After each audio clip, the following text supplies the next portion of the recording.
right, greetings, family. Welcome back to the Hip Hop Scholar Podcast.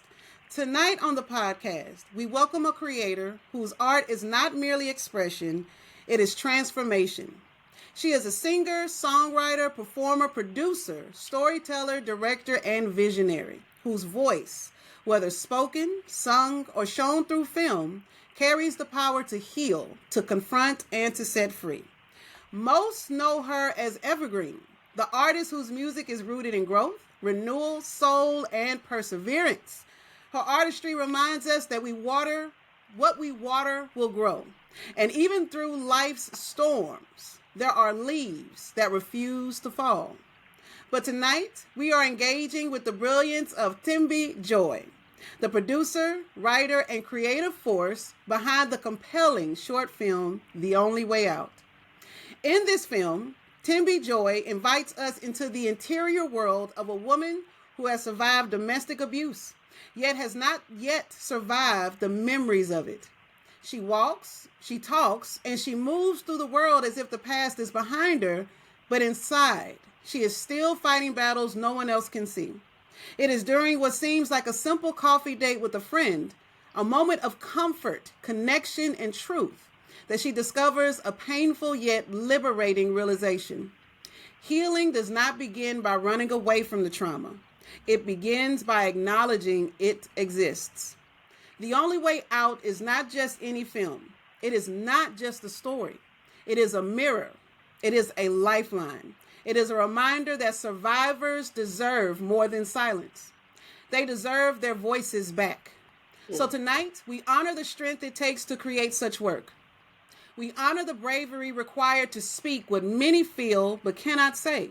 And we honor the survivors who are still navigating their way out, step by step, moment by moment, breath by breath. We thank Thembi Joy for her art, for her care, for her courage, and for her unwavering belief in storytelling as a pathway to freedom. This conversation is part celebration, part education, and part call to action. It is a testament to the fact that hip-hop, film, and art can be healing, not only to the audience, but to the creator themselves. Welcome to this important space. Welcome to community. Welcome to courage. And we welcome Thembi Joy to the Hip Hop Scholar Podcast. Oh, there we go.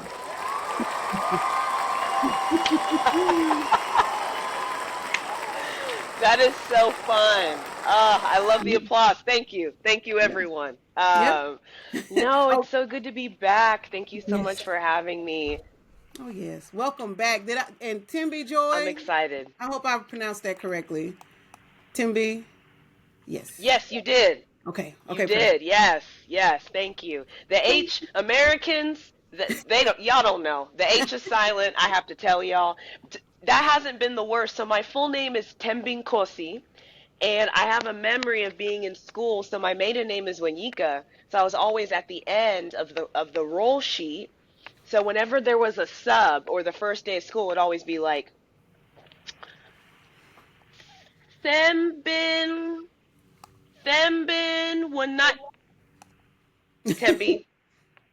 Joy. Thembi.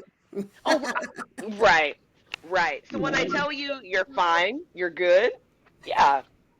That's that linguist in me, definitely. We want to give flowers. We welcome you back on the Hip Hop Scholar Podcast. Yes, ma'am. We definitely know. And so, Evrgreen, as most of us remember you are a singer, performer, songstress with some very strong vocals. And so joining us back on the podcast today, you are doing your directorial debut. And so let's talk about that piece. You know, in the intricacies of putting this film together, what got you started with placing this film and producing the film all together? Man, honestly, I give all glory to God. So it took me, so this is a short film, right? It's about 7 minutes. Mm-hmm. I think there was a total of 4 to 5 pages. I had a hard time figuring out what I wanted to write about. I literally, and I call it divine inspiration. I remember it was summer of 2023, probably, yeah, June or July. And I was very early on in my acting career. And I wasn't getting film roles the way that I wanted to, which looking back, having that mindset was kind of silly considering the fact that I had only been doing film for a couple of months. Like I was Mm-hmm. at the beginning, but I knew, I said, you know what? If I'm not able to get on the film sets that I want due to lack of networking and marketing and honestly skill, I'm just now started to take acting classes. Then I literally was like, I'll make my own. So I knew that I was a good songwriter and a good writer in general. And so I told myself, okay, so for my first project, I want it to be something that matters. And so I originally it was going to be about a teacher and her students, and then her finding out that a student of hers is being abused and how she unpacks Mm-hmm. that, and actually being able to rescue the student before it's too late. But then I was like, what if it's the teacher Oh. and we don't pay much attention to her career per se, but this is someone who, as you see in the first 30 seconds of the film, is just numb every day. As you can see, she's like on the couch, struggling to get up. She's meeting with a friend. Like, we don't really get to see um, the main characters like Monday through Friday. We don't get to see her at her job. But one thing that I do know about trauma is that a lot of us can still be pretty functional in public, Mm-hmm. right? Performative. We get the thing done. We're teachers, we're business women, we're actors, we're directors. Like, within our Pacific skill, we're killing the damn game. But as soon as we walk in and come back to our safe place, we're and then at some point it catches up with you. And so I have I've never been in a domestic abusive relationship. I have decades of childhood trauma that I really started to unpack shortly after I got married. I got into EMDR, which was very transformative. I'm actually about to go back and do EMDR to unpack more. And so my level of understanding with trauma is because I've had to unpack my own, as well as reading a lot of books and doing a lot of research. My spirituality also comes into play with that as well.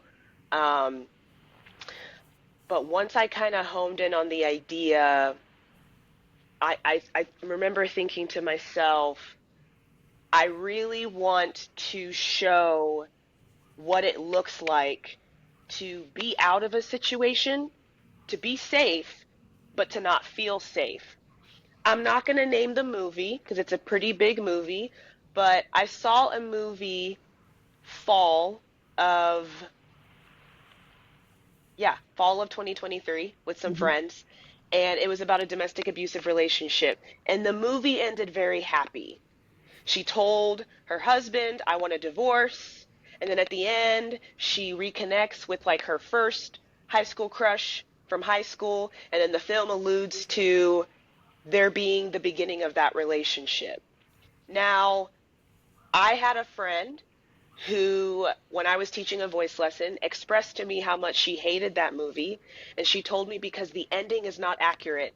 You don't just tell your abuser, I'm done, I want a divorce, and they just walk out of the door and sign the papers within the next 6 months and you're done. It's not that easy.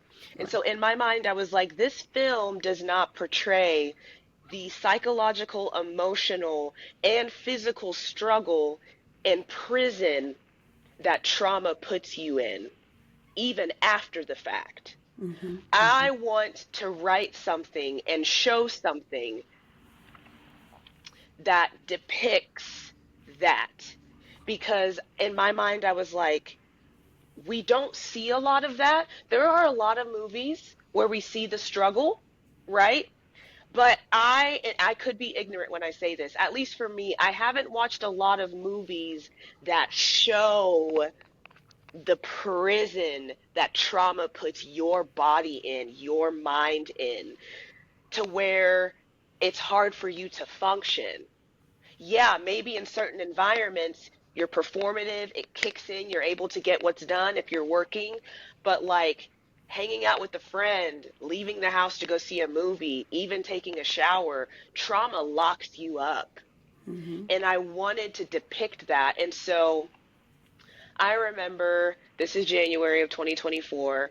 Mm-hmm. Um, I told myself, it took me so long, Melanie, to finish this film. I really struggled with writing it. I'd never written a script before, and writing a script is a whole situation. I got this like cheap ass software.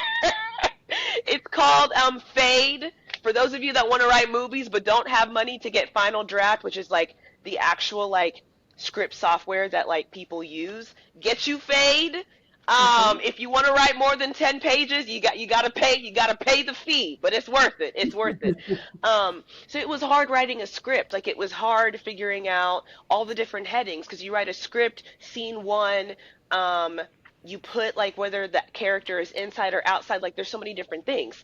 And so I told myself, I remember waking up January 1st, a little hungover because I'd had some fun the night before. Mm-hmm. Um, and I was like, I'm going to do this. And I got connected with someone who was saying on Facebook, there's a Facebook group. There's many Facebook groups here in Oklahoma for filmmakers.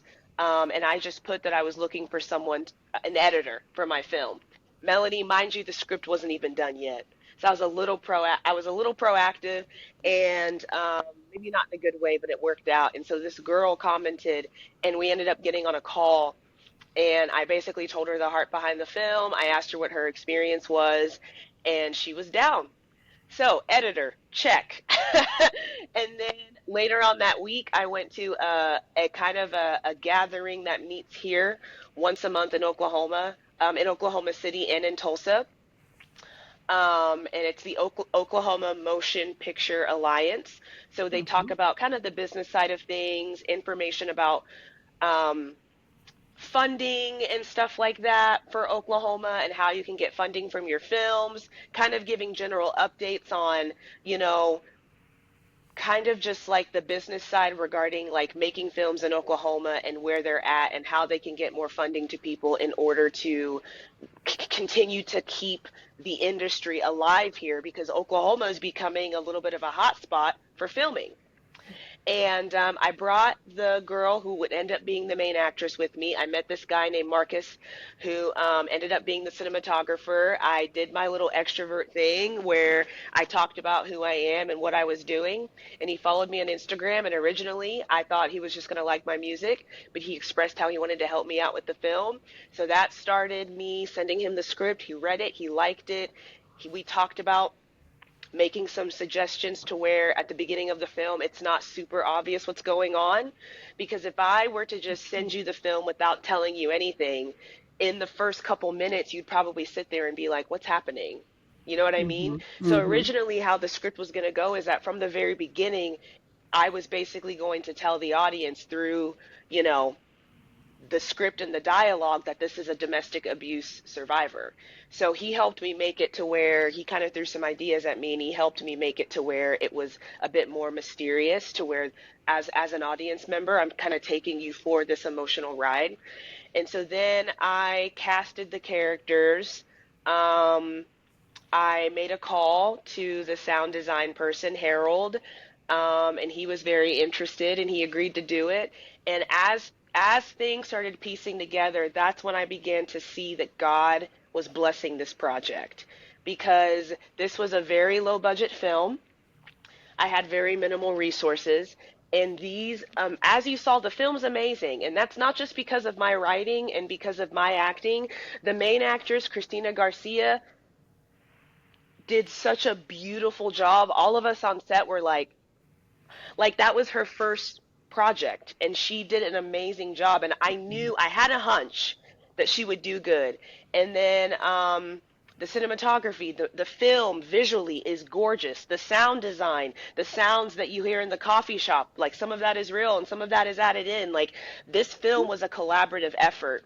And I think for a while I would say that, but then I had to remind myself that like, okay, Tembi, but you wrote this. You know what I mean? And so I feel like I'm rambling, Melanie. To be honest with you, I don't remember the question that you asked, but I'm basically just telling you like how the film came to be. I knew I wanted to write something that mattered, and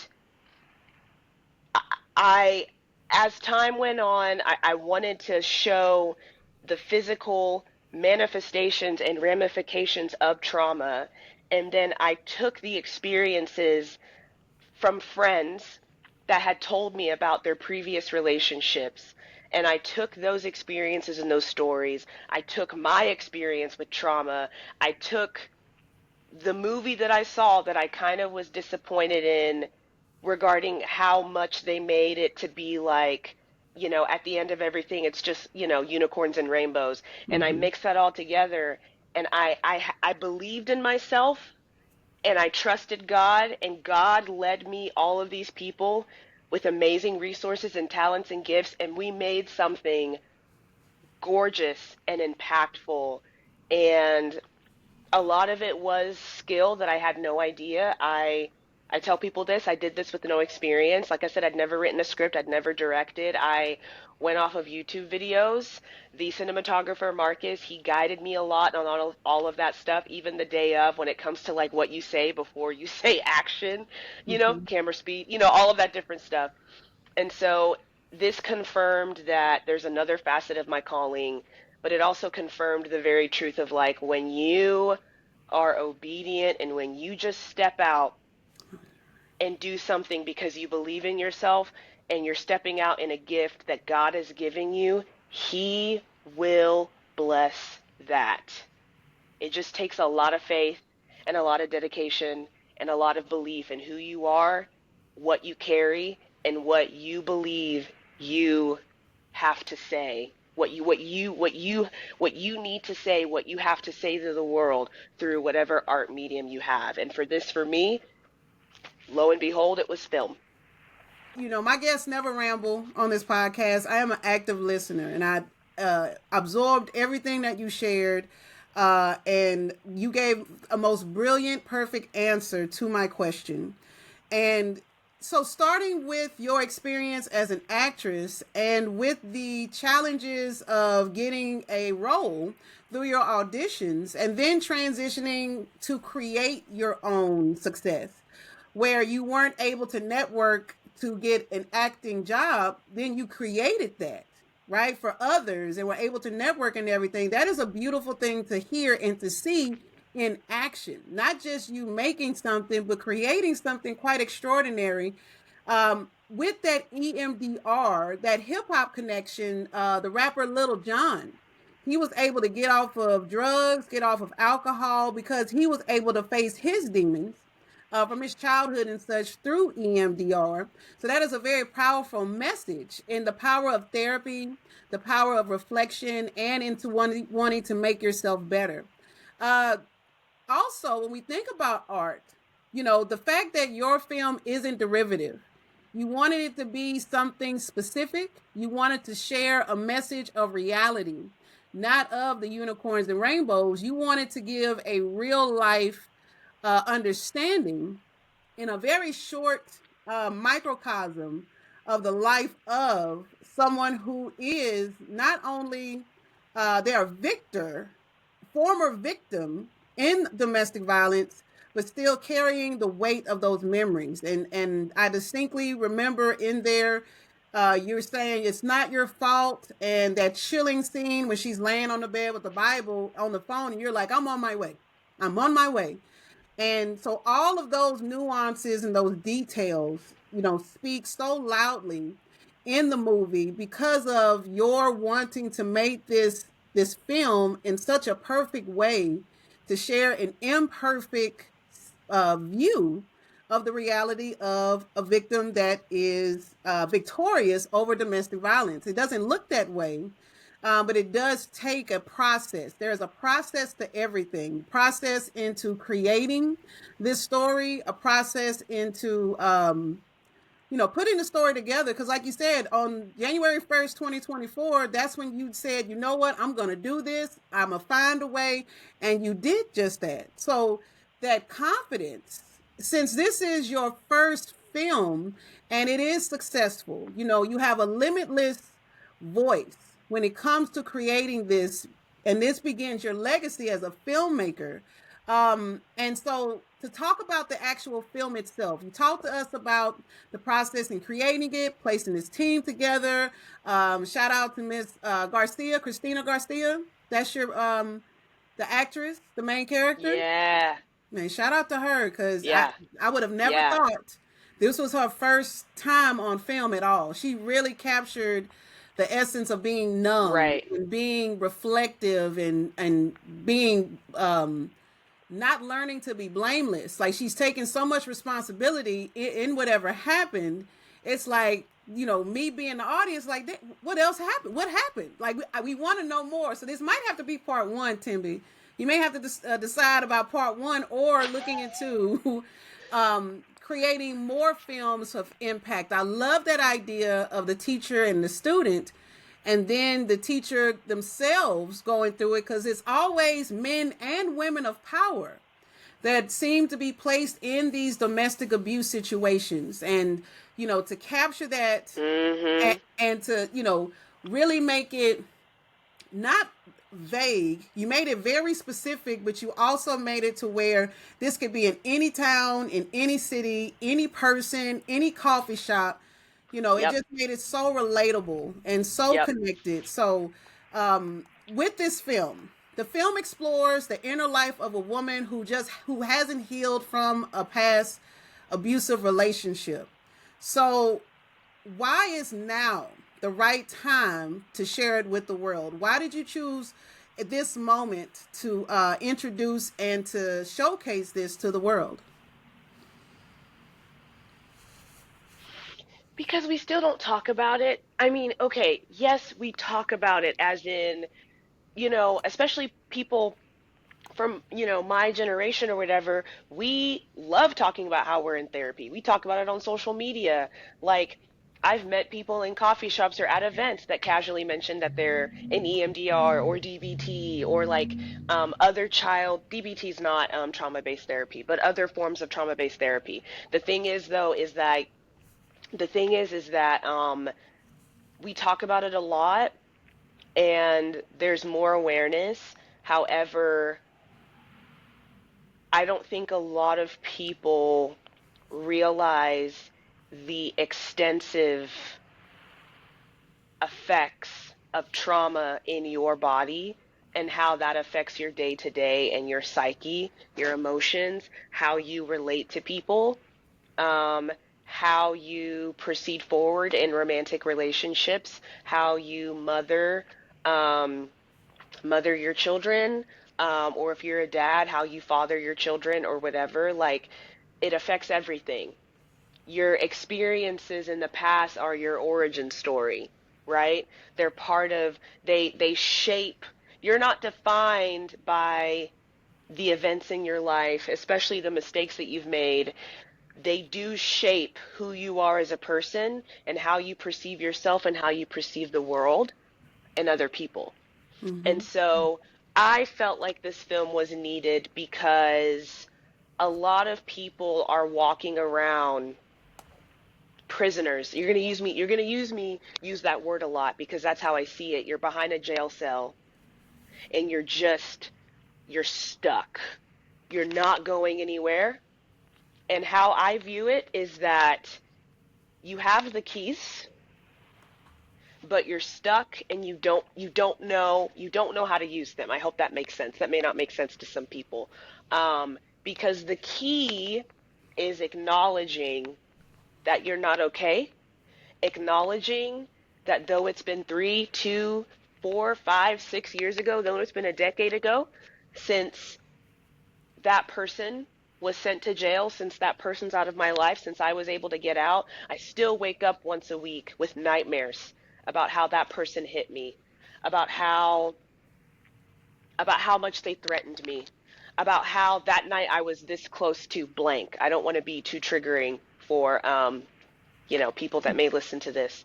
And Mm-hmm. so I wanted to write a film that was visceral, a film that depicts what it's like being in the prison of trauma. And specifically, like, I think a lot of people, so like I did pelvic floor therapy shortly after I got married. And something that the pelvic floor therapist told me, and something that I had kind of heard, was like trauma gets stored specifically in your hips. And oftentimes when you start, well, even if you just start doing yoga, but if you do pelvic floor therapy for whatever gynecological, reason or whatever, um, and you're tight there, as you loosen, I don't know if loosen's the right word, but as you start to become less tight anymore from a muscular level, it's very common, even like in a yoga class, if the muscle group that they're using, that they're working on teaching that day is hips, sometimes you'll cry because all that stored emotion, suppressed emotion, and what I learned in pelvic floor therapy, suppressed trauma comes out. And so that's just one example. Um, But they even say that like suppressed emotions or whatever, like, they talk about how healthy crying is, and they say that if you don't cry about something that's happened to you, or if you don't give yourself the space to feel, it doesn't necessarily need to be crying, you can literally make your body sick, right? That's what they say Mm-hmm. about, just whenever we are either not willing, or even, if we don't know how to release our emotions. And so, you know, that's kind of a caveat, but like, man, Melanie, like I felt like this film was so important, not in a narcissistic way, but because I had was in the midst of doing the hard mental work of working through childhood trauma, and feeling the heaviness of it, feeling the dread of going to therapy, knowing we were going to do EMDR, or knowing that that day we were just going to talk about it. Like, as grueling as that work was, every appointment, every week, every time I would journal, every pelvic floor appointment, come on, somebody, we got to release that trauma in our hips. I felt lighter and freer, you know, and I just wanted to show that if you don't deal with the things that have happened to you, this is how you will live as a human being. And there is a better life. You don't have to be that prisoner behind the jail cell. The keys are right here. But the only way out is within. The only way out of that prison is to address it here in your body, right? And it's just like, I mean, I'm not a scientist, I'm not a doctor, I've just done a lot of research, but like, there are some things that I've read where like certain people talk about how like different types of trauma can be stored in like different types of like different areas of your body. Like, it's Mm-hmm. very interesting. I'm not going to speak into that because I'm not trying to give information that's not accurate and you get some emails, or I get some emails or something. I'm like, hey, Mm-hmm. I'm just a girl with a computer and some books at the house. But Mm-hmm.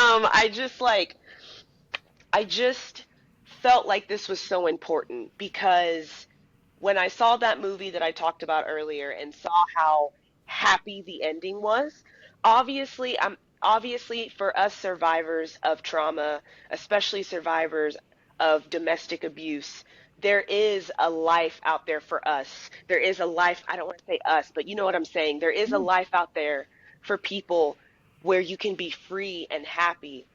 Just what I'm saying is that the ending felt so fake. And whenever I had my friend who went through a domestic abusive marriage share with me why she hated the book and how inaccurate it is, that really woke me up. And that was after I had finished filming The Only Way Out and it was being edited. And so that was almost confirmation of like, okay, this film is needed and important because it's not all unicorns and rainbows. You don't get out of an abusive situation and then a year later your boyfriend or girlfriend goes to jail and you're just happy go lucky. No, there's work to be done there. Yeah. There's healing that needs to take place. And Mm-hmm. the only way that happens is that you have to address it. You have to. For your own sake. for your life, for your future family, for your career, for yourself as a human being with a beautiful soul that God's created. And so I felt like this was necessary because I felt like I just kind of felt like maybe there were some people out there that have gone through situations that have just moved on, but haven't really moved on. Or they wonder why, wow, it's been 10 years and I still can't seem to put myself out there. Or man, it's been 5 years and I still wake up in a cold sweat having memories of blank. Mm-hmm. Yeah, it's because you may be physically out of the situation, but psychologically, emotionally, mentally, and still even physically, you're still trapped. You're still there. You know, she talks about in the film that she can still feel his hands around her neck. Still. Mm-hmm. He's Mm-hmm. been gone for a long time. She's in a coffee shop. She's with a friend. She lives in this, I'm going to say beautiful apartment. We filmed that in our old apartment, but you saw the little plant in the background, like Yeah. she's living, and this is background knowledge that you guys don't know about or whatever, but she's on her own. She's self-sufficient now. You know what I mean? But even though her life is better and she's more financially secure, she's trapped and she's held prisoner. And it's through that coffee date with her friend that she realizes that, wow, like, you know, I have to deal with this. You know what I'm saying? And in that scene, how that scene ends, we see her walk away. She's not ready, right? My favorite thing about the film and what makes me tear up is the ending, like we talked about. I don't know if you have any questions about that, but the last 30 seconds of the film in her bedroom, um, I remember writing that scene. I'm getting goosebumps. I remember writing that scene, and writing that last line and just being like, ugh, oh. I was like, if anything, I hope this last scene will speak to people. You know what I'm saying? I just, Yeah. man. Anyway, yeah, yeah, Absolutely, absolutely. The minimalist approach gives such a maximum impact, and that coffee date is the turning point that you can tell now. Conducting research and looking at data, when we in reality, when people are in an abusive situation, their bodies, that physical and mental, are in a fight or flight mode, right? And it stays in that way. So what happens is yeah, that when you don't confront it, or when you're finally in safety, most women and men find that they have a lot of health issues, right? Because your body is finally in a safe situation, your mind, you're able to, go to different therapies and reduce so much release that you end up having unhealthy manifestations from the trauma. And that's facts, right? That's absolute facts. Exactly what you said, that stress can manifest itself in so many different ways, and people don't realize that. But it's so important that when you find yourself in that domestic abuse situation, that you get yourself out of it and you start taking care of yourself better. You start relearning how to live life and unlearn that traumatic feeling of opening the door when you get home, or wondering what's going to happen and walking on those eggshells. And there's facts and data. I can't speak at them right now either, but I want you to speak freely and confident. It is not narcissistic of you to say that this was an amazing film. It is. It is an amazing film that you have placed together, Thembi, to make certain that you educate, that you provide a mirror to others. Because some people don't realize that. Some people think, well, this is love. Or this is something that my parents or my aunts went through, and they've been married 30, 40 years. And or to say, well, I'd rather have a spouse than to be by myself, or I can't. And there's so many different things that people will think about, that they need to be able to see it in a way that places them on the outside looking in. Because again, the only way out is to look in. And this is an opportunity to look at someone else's situation and understand that, you know what, this is a reality. This is what it is. and that numbing feeling and that performatory going through the motions essentially of life, that's unfair. It's unfair for people, and you did a phenomenal job with placing that together. So have the confidence, even with your singing, and you play the piano, and you do these covers, and you post them, and you talked about that in our first podcast about that vulnerability. And so giving your vulnerability Yeah. from such personal trauma yourself and going through that grueling task of uncovering that for you, and then to turn around and to build a ministry into film and to acting and placing yourself there, you have to give honor to God for giving you that talent. So no narcissistic tendencies here. You did a wonderful job, and this is only the start, because this is a powerful conversation that we're having now. Your ability to talk about the process and placing this film together too. So even the little plant in the bedroom and the sounds in the coffee shop, every nuance of every speck in that film, you have such an impressive discussion about it. And I wonder again, like, what's going to be next for Thembi when it comes to these type of spectrum films, where you want not only to educate, but for people to feel something, to feel a real feeling for others and for self. This film doesn't sensationalize trauma. Instead, it invites us in with it. And so let me ask you this, because even though you were able to go through therapy and share this out with others, how were you able to protect your own emotional well-being through this project? How did you give your vulnerability, but also protect yourself in the process as well? That's a good question. Because there's method acting, right? Me and you, we've seen movies of people that have delivered amazing performances, and then those people have a hard time entering back into their regular lives because they've played said character for so long, right? Um, and so I can see how that there could have been there could have been an opportunity for me to have done that, even though, again, this is a short film. We only filmed for 2 days. Fun fact, I wasn't originally going to play Renee. Renee, I cannot remember the name. Renee's character was supposed to be a guy originally. I can't remember what the name of the guy was going to be. But the guy that I wanted to be in that role ended up not being very reliable, and we were getting close to filming. Um, and Christina, I went off of a hunch that I thought she could do a good job. And then when she came over to my apartment for a table read, literally, the table that we read at is literally behind this camera. I knew. I was like, she's going to do a great job. And then Brandon, actually, PJ Soko, he voiced him, and that was just a voiceover. He wasn't able to be there that day. So Harold got in contact with him, and he was able to just send over a couple voiceover audios of him doing it, and it was great. I mean, it was obviously fantastic. So I chose the best one. Um, and so anyway, I'm saying all that to say, like, probably a week before, I was like, all right, damn it, I'll play said character. Um, and I named her Renee. And it's funny because as I was memorizing my own lines, I was like, damn it, these lines are hard. Like, I was having a hard time memorizing the words that I wrote. I was like, do you know what emotional? I was like, who wrote this? This is some hard stuff.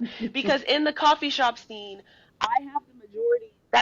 That character Renee, she has the majority of those lines. And so honestly, I just dove on in. I've made a vow to myself that I'm never going to be a method actor because personally I feel like that'd be really bad for my mental health. And to be honest, it usually is for most people. It makes an amazing movie, and a lot of those people that we've seen on screen have won awards, but I know for me, I'm already such an emotional person. I think it would do me in. Um, I just immersed myself into the character.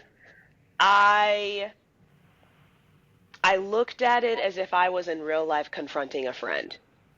and having that hard conversation. I don't like using the word confront necessarily because it's not her fault that she is the way that she is. It's more of just having a very visceral, almost like I'm metaphorically putting my hands on someone's face gently and being like, you need to deal with this, and it was not your fault. I just put myself in that position.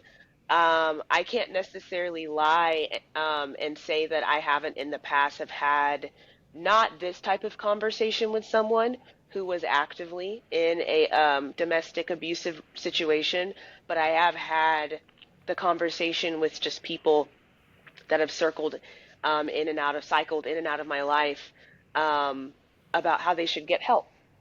So, yeah, I would say maybe 10% of that was past experience. But like I said, I had never done something like that with someone who was in that situation. And so, honestly, Melanie, I just dove in. I dove the fuck in, and I just was like, okay, and there were a lot of takes where I was maybe a little overly emotional, where I kind of had maybe some like main character energy. And I had to remind myself, like, this film is not about the friend, this is about Natalie.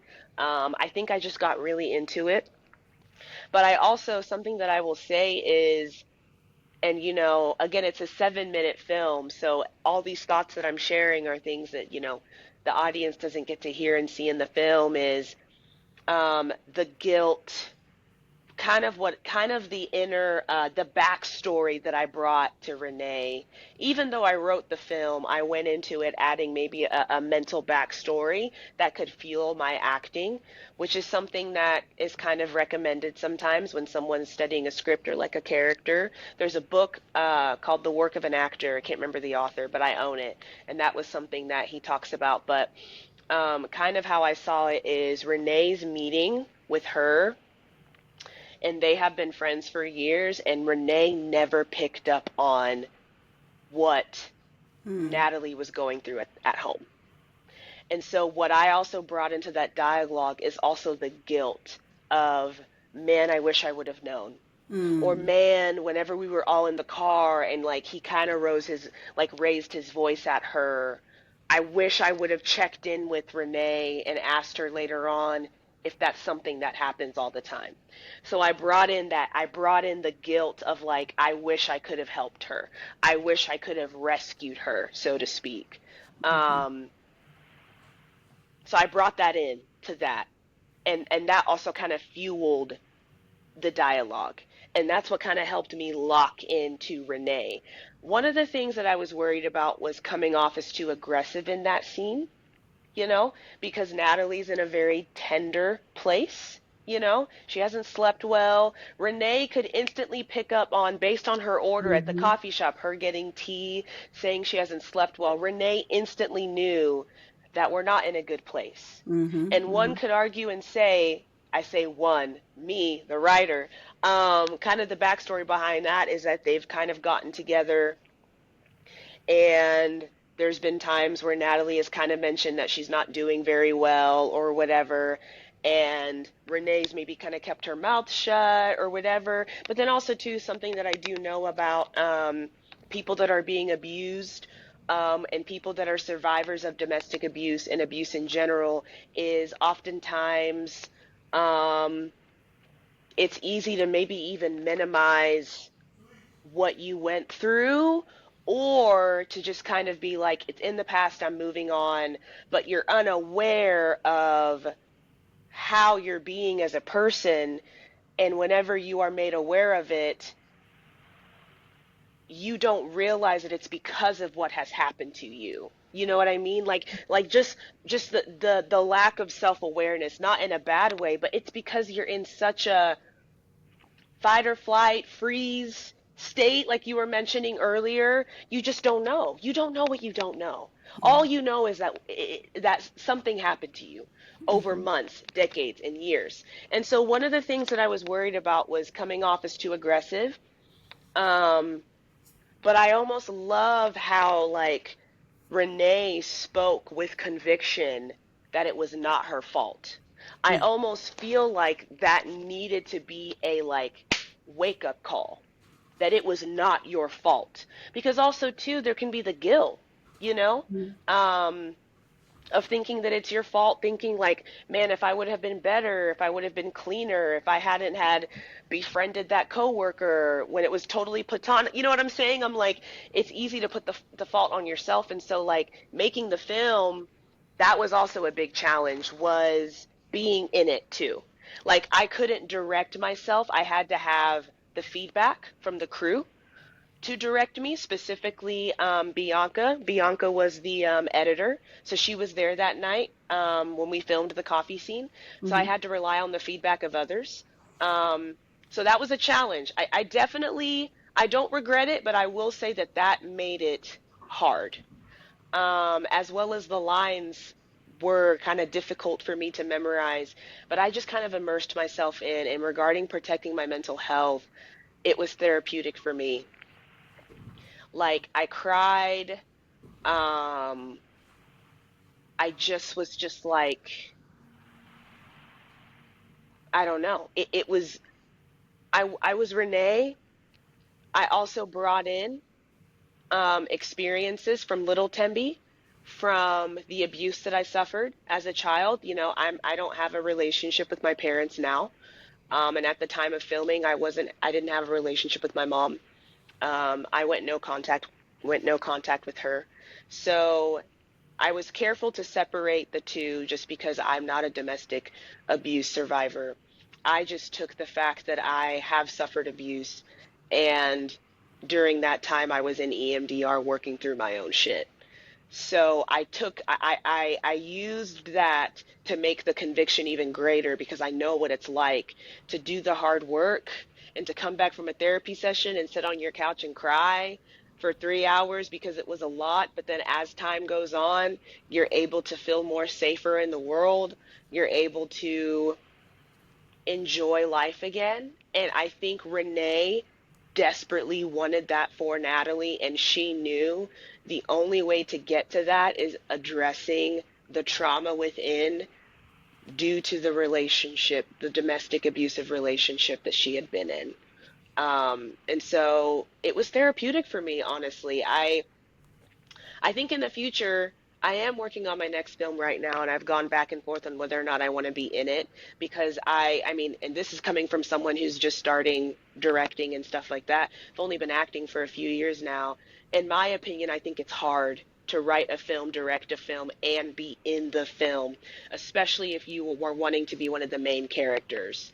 So I've been going back and forth on whether or not I want the challenge of just directing, or the challenge of directing and being in it, because it's a lot. It was a lot. That's what made it emotionally taxing. But it was so beautiful, and it was very healing to take all of my experiences, to step into this character, and to bring everything I had to those 2 pages, maybe a page and a half of that scene and that dialogue.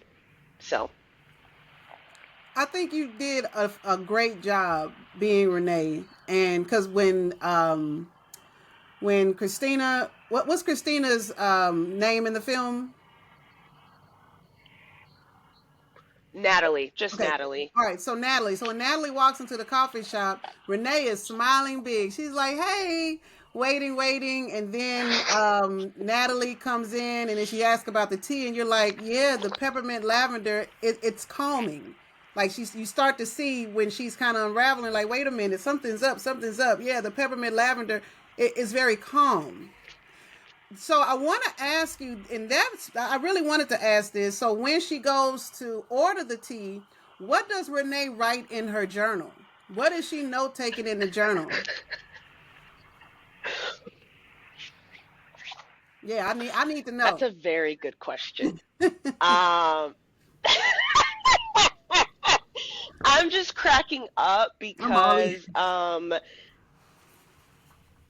I know, because there's certain aspects of the film that I kind of left for interpretation. I remember showing it to my aunt, and my aunt was like, "Is she her counselor?" And I was like, "No." And you oh, know, counselors don't meet with their clients in public or whatever. Um, I think what she was writing down,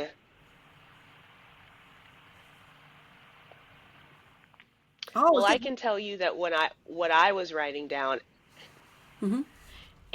I mean, I almost kind of want to leave it to like audience interpretation. I mean, I can definitely tell you right now that Renee's her friend and not her counselor. Mm-hmm. I Mm-hmm. know I was actually writing down for me to speak slowly. I was like, Tembi, slow down, Tembi, slow down, Tembi, slow down every single time. Um, because I tend to talk fast. I'm in acting class. I've finally had the opportunity to be able to start taking classes, and I just am fast. I'm just very, very fast. And with how difficult the dialogue was for me at times, not just to remember, but just, even say emotional collateral damage, I had to tell myself to slow down. Um, I mean, what do you think she was writing down? So it wasn't that, right? It definitely wasn't Timby slow down talking, but in that moment, when that's after you say, it's calming, and she gets up, and it's like you want to write something down to remember. Like, today, like, and maybe you all have met several times, and it's like, today she seems withdrawn. Her hair is pulled back. She doesn't wear the sweater or something. Like, you're making a note of something specific, and then when she walks back, you don't want her to notice that you're writing something. But it definitely, we can leave it in a rhetorical, thought process into what it is. But that was also powerful, that, taking notes, having your journal and making a note of, wait a minute, that behavior is new. So let me take the time to jot that down. Um, Mm-hmm. I wondered about that. Like, I thought it was you pulling out a Mm-hmm. Bible, getting ready to do the scripture, but instead you started to notate something, and that there was a powerful moment as well, because in domestic abuse situations, the weight of a friend, the care of a true friend that wants to help, that is trying to help. And in that moment when you're taking notes, it's like you're trying to, find ways and make notations of how you'll be able to help them in the future. So that's the way I saw it, that you were giving a nod to a powerful friend that wanted to make certain that they had the Mm. specific detail to make certain that their friend was okay. That's what I gathered from it. Yeah. Um Mm. and it I, and I it love it. mhm. Yeah. Yeah.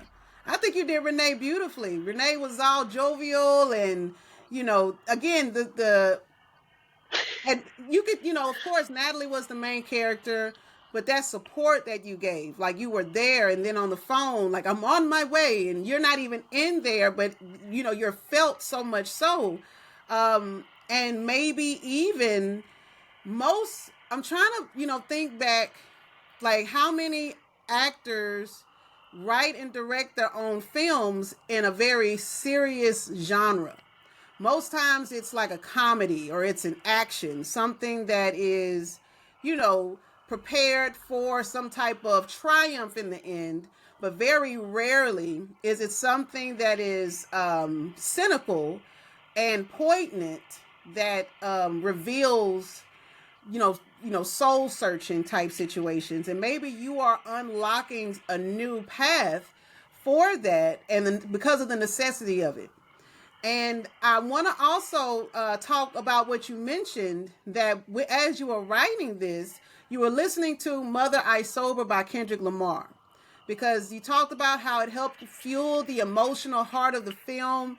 So can you talk about that song, the honesty, the structure, the themes, that elucidated into Mm. your film debut? Yeah. So I actually was listening to that song in the final edits of the film. Edits as in when Marcus was helping me kind of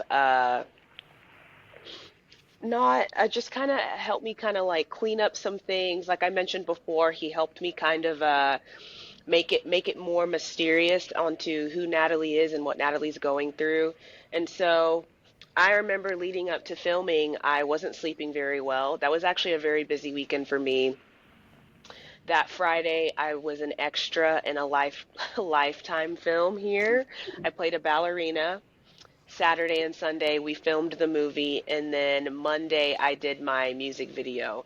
Now, that was not intentional. That is just how the cards played out. Um, Mother I Sober. So that album, I had only listened to Mr. Morale, which was like my pump up album, Mm-hmm. and I discovered that song. I was watching Tyler Perry's documentary, and there's a part in the middle of the documentary where people are talking about his work ethic. And that song played, and I was like, "What song is this?" And then when I Shazammed it and saw it was Kendrick Lamar, I was like, "Of course it is."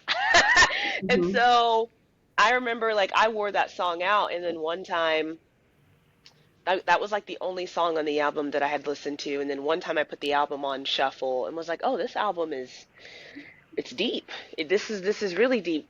Kendrick Lamar in general is deep. Kendrick Lamar as a rapper, he's poetry personified. Like that's just how he is. Even just his like energy. I've never met him, but just even just how he is as a person speaks for himself.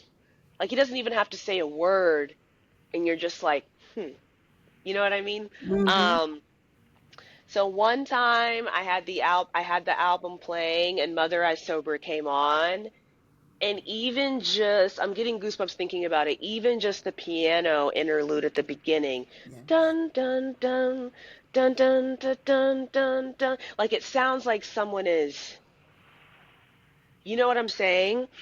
And then when he starts rapping, I was just like, oh, so we're talking about family. Oh, Mm-hmm. we're talking about your family. Mm-hmm. Oh, we're talking about your mom. And as someone who has mom trauma, I remember leading up to filming, I was not sleeping very well. I was pacing back and forth in the living room. I was like reading the script, thinking about the filming process, like preparing myself, and just listening to Mother I Sober, and just bawling my eyes out. Because what I love about that song is Kanye West very like, if not Kanye West, oh Lord God, Kendrick Lamar. Oh, Mm-hmm. thank God I fixed that. No, I do not listen to Kanye West for obvious reasons. God bless him though. We pray for him along with Brother Sap, like I mentioned in our last podcast. But I digress. Oh Mm-hmm. Lord God. But there's a little nod. If y'all didn't listen to the last episode, take a listen. Mm-hmm. Kendrick Lamar. You have to pay attention to his songs. You just do. I don't know how many times I played Mother I Sober leading up to filming. I played it a lot because I felt like every time I picked up on something. What I loved about that song is that there is I love artists that take you on a journey with their music, that take you on a journey with their songs. And towards the end of the song, he starts to get more passionate, and then he Yeah. kind of does like a declaration dedicated to like his family, dedicated to women and stuff like that. And then the ending with his son made me cry. Talking about breaking down generational curses. And I'm definitely the type of person that is trying to do that every day. I don't have kids yet, but someday, Lord willing, if me and my husband are able to have kids, we definitely plan on adopting. But no matter what, I've already told myself that I don't want to be like my mother. I don't want to be like the mother that raised me. And just like that song, I wish I would have written some of the lyrics down because there's certain parts of the song that mean a lot to me. But I didn't, and I don't I want to mean, butcher it because just the I first three respect words. Pastor Lamar. In the first three words, he says, "I'm sensitive. I feel everything. I feel everybody." And when you said that at the beginning, I was like, "That's Thembi. That's exactly what that movie embodies. Is those first three phrases that he says is that your sensitivity and your vulnerability. You feel so much for others that you wanted to showcase that to be able to channel your energy and your creative forces into creating something for others. And that's what stood out to me when we talked about Mother I Sober very briefly in our first podcast, and then you were saying like, oh, like you got so emphatic about, you know, the cathartic experience you had with the song to create the film. It was those first three Mhm. words because you are an empath and you feel everything, you feel everybody, Yes. and then when you just now when you had did the chords to the piano, I even got goosebumps because I know you are a piano player and you got the tune memorized to a T. It was like absolutely because that song is vulnerability. That's Kendrick Lamar, the poet, the pastor, Lamar, going from entertainment to really putting his heart and soul out onto a track that most artists, whether you're rapping, singing, rock and roll, anything, most people won't. They won't be that vulnerable. They won't be that open to share out something so sacred, something so private. But he does it in a way because he wants to expose not himself, essentially, but to expose the truth of the matter. And, you know, it makes so much sense that the storytelling in The Only Way Out mirrors and, you know, matches the bravado that he provides in that song. Absolutely. And you're 100% correct. I do feel everything. I am very much an empath, and that is something. So in my real life, personal life, outside of just what I create and stuff, which is a part of my life, but just talking day to day, Tembi, that is something I've had to learn to guard because I have to surrender the fact that I can't fix you, that I can't rescue everyone out of their situations. Like one of the things, I think one of the hardest things for people that are in abusive situations is wanting to get out, but like you mentioned earlier, thinking that this is love and thinking that like this is the best option, and you can have people confront you about your situation, but you have to be willing to say yes, help me, or I'm ready, that type of thing. Because in a lot of situations you need the help. It's not safe for the abuser to just get up and leave, because that could be a life or death situation, especially if there's children involved, if there's other people involved that person has to think about, and that's what's hard. um yeah, I think the last couple of seconds in the film, man, I love the whole Natalie abruptly left the coffee shop. Mm-hmm. She goes home. She's by herself, right? We see her walk into the bedroom doorway, and there's that pause, right? And then she just collapses on the bed. She grabs the notebook. She's holding it to her chest. You can see the visceral release. Like the release has already begun, right? Right. Homegirl hasn't even made a call to a therapist, a whatever, like whatever steps that she will later on do to really work through this. You can see the release, and I believe the release is like, oh my God, Renee sees me. Yeah. Like the cat's out of the bag. No, it's obvious that I'm still not doing well. Because maybe she has thought that she's done a really great job of hiding it Mm-hmm. Mm-hmm. and fooling everyone around her. You know what I mean? And it's just like, that's just not true. And so the power of a friend, whenever she picks up the phone and calls, before she's even able to ask or even say, I'm not doing very well, or can you come over? Natalie, I'm already on my way.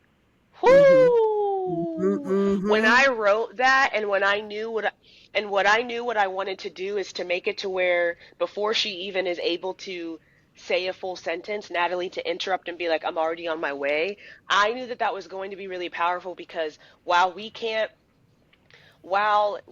rescue people and we can't make decisions for other people, they have to want to find that better life, or to get the help that they need. There is something about presence. And I'm actually going to say this on the podcast. My next film is called Presence. and it Oh, explores the power of a friend. It's in the same mental health vein. We're not talking about domestic abuse, but we are talking about something else that is very dear to my heart and something that I do deal with every day.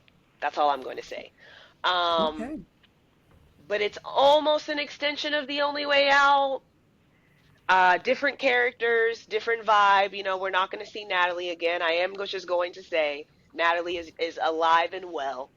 Um, Good, good. you know, if some people are like, I wonder how Natalie the character's doing. She's doing great because she found the way out. And so the ending of the film is the power of the fact of like I'm going to call the person that sees me, and someone who's not afraid of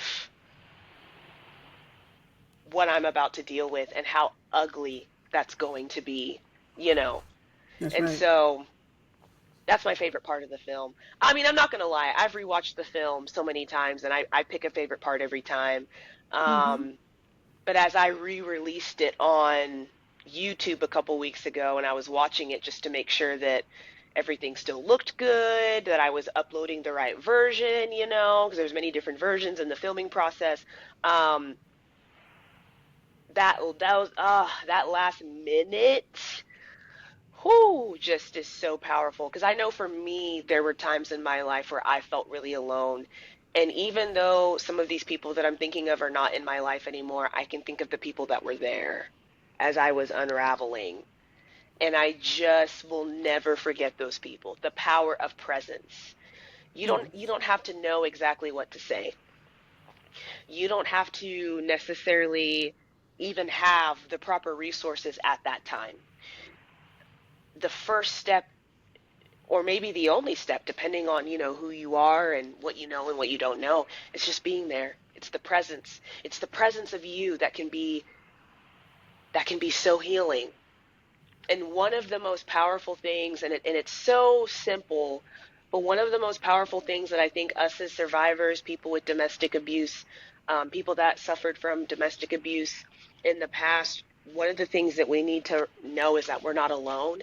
And I think that when there's specific people in our lives that affirm that,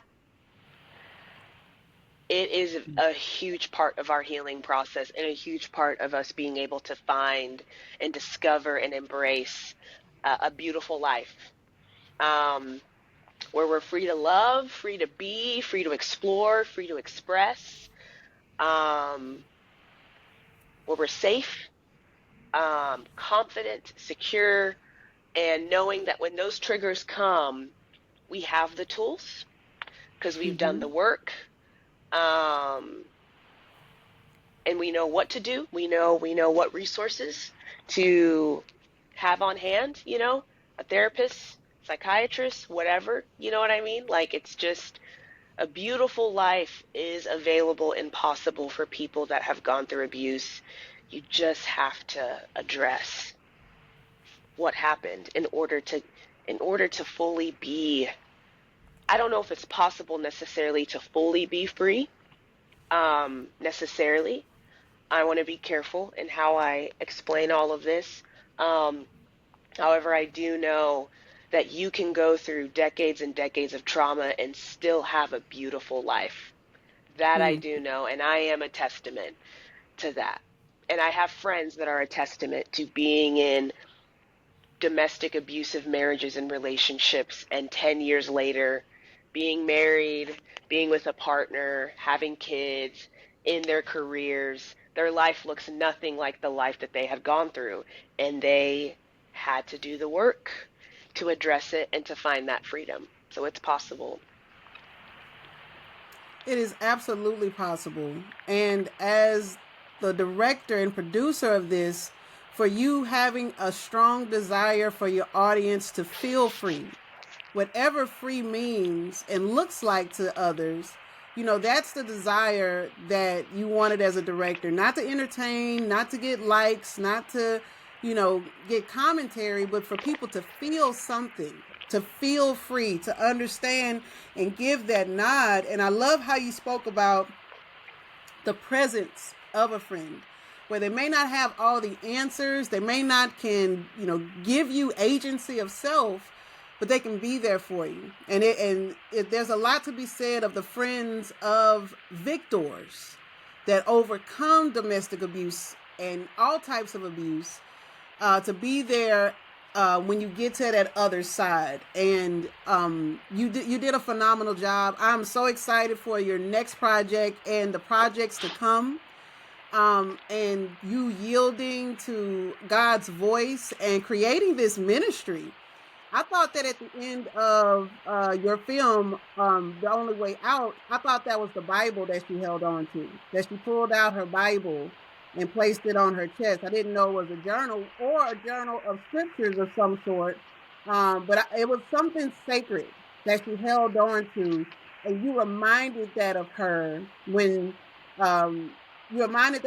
she saw you, and then it just all connected together. So even with a 7-minute film, there's so much that goes into it. It makes me wonder now, how are these, 90-minute movies, these 2-hour movies, like our directors and producers and creators, are they even taking this amount of steps and amount of, vulnerability in the process, in the emotional arc of the film and the filmmaking? Are they even doing that? So I encourage you to please continue on. As a young person as yourself, that is the synthesis that we always try to impart with our students, is that you take your experience, you take information like, movies that you've seen, you synthesize it and you create something new. And so from our conversation this evening, it sounds that like Thembi Joy is creating a new genre in the movie industry. So more than just trying to audition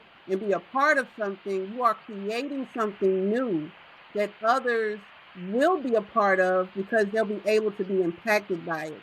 They'll be able to be forever changed by it. So that limitless ability that you have with your artistry, with your talents, is beautiful to watch a young person like yourself to effortlessly, although you do talk about how much effort you put into it, but to really just say that, I just did this, I just did that, and it all came together. No, it is magic. It is impactful, and you have a very, very long career ahead of you, my dear. You absolutely do. It has been such an honor to talk to you and listen to the joy and the passion. To hear people be passionate about what they do, that is a wonderful thing to take in. And the time that we spent this evening, I have just been blessed to hear all the intricacies, the ups and the downs, the honest takes, and the rhetoric that you really try to impart on the audience. So when you do continue with your next film, take that with you. Don't be so technical to be like, oh, I want this to be better than, I want this to be better than. You know what you're doing. So trust yourself through that process. Trust God through this process and let it flow, because you have definitely showcased an amazing piece of artistry in this film that you have put together. So you be proud of yourself, young lady. And I am just so proud that you have been on this podcast. You are welcome on this podcast at any time to unpack this, to reveal to us your thinking, because you are brilliant. You are absolutely brilliant, and you are a gift to this world. I cannot wait to see what you do next. Thank you so much. Yeah, I'm not gonna lie, making a movie is hard. So as I've been writing, I'm like, I think, I mean, I've been in writer's block for I don't know how long, and I'm finally out of it. And I threw away the first draft, so I'm now on the second draft. There's many drafts. If you ever talk to a screenwriter, there's so many drafts. And so I appreciate and I receive the encouraging words, because I definitely have had the thought of like, now I have to be better. You know what I'm saying? But you are correct. I do know what I'm doing, and I'm writing from real experiences, so I know how to depict them well and in a way that's going to be authentic, and in a way to where we're not sensationally, what did you say? Sensationalizing? Oh, Lord God. Um Sensationalize. Yes. Sensational, yes. Yes. To yeah, sensationalize trauma, but to make it visceral to where I'm bringing a powerful message. I definitely think when it comes to directing and writing, I can't speak for future Tembi because I do want to do this for the rest of my life. Doing this film showed me that I actually am a director and that I'm good at it. I was very interested and scared to hear the feedback from everyone like the week after, especially from Marcus, the cinematographer, because he was the one that really helped me piece this together. Like I said, this film was a collaborative effort. I could not have done this film without everybody. But whenever he and even my husband, who my husband's so sweet, but he's also honest with me, everyone like edified the fact that I am a good director. I was like, okay, so we're doing this. Like, I can't wait to be on screen. I've already been on screen for like little stuff. Like, I don't want to say little stuff, but at the time I was only able to get commercial work. And so now I've had the opportunity to be like an extra on some films. You know what I'm saying? Like, I have been able to audition for films, which has been really exciting. And so at the time though, I just didn't really I was only doing commercial stuff, and I just was like, okay, I'm just gonna do my own thing. And so I say all that to say I'm excited for my next film. It's the writing process is very much mirroring the last writing process. Like, I have so many drafts sitting on my computer, and because this one will be even more personal, because this is actually something that I have experienced, and I'm actually depicting a part of my story. There's some heaviness to that, but realizing that it's actually an extension of the only way out, and just realizing what God has put inside of me, everything that you said, I think as long as I carry that in my heart and in my soul and in my spirit, He will do with it better than what I can ever think or imagine. And that's what He did with The Only Way Out. That's a testimony, you know what I mean, Mm-hmm. in itself. So who am I to not trust the Lord and to trust what He's given me to take another step, woo, and to do it all again? So, yeah, thank you so much for having me. It's really been great getting to talk about probably one of my favorite, I mean, my only project I've done acting wise, but probably my favorite project I've ever done so far. So, yeah, yeah. And this is going to be such an amazing uh, opportunity to look back at this podcast years from now when you've done so many other things and put together all these big network, big productions with A24 and, all these amazing projects. And then to come back and watch this and say, you know what, this was the start of something special before God gave you that breakthrough. And I am honored that you are here on the Hip Hop Scholar Mm, podcast. I'm certain the Hip Hop Scholar family is blessed by what you have shared.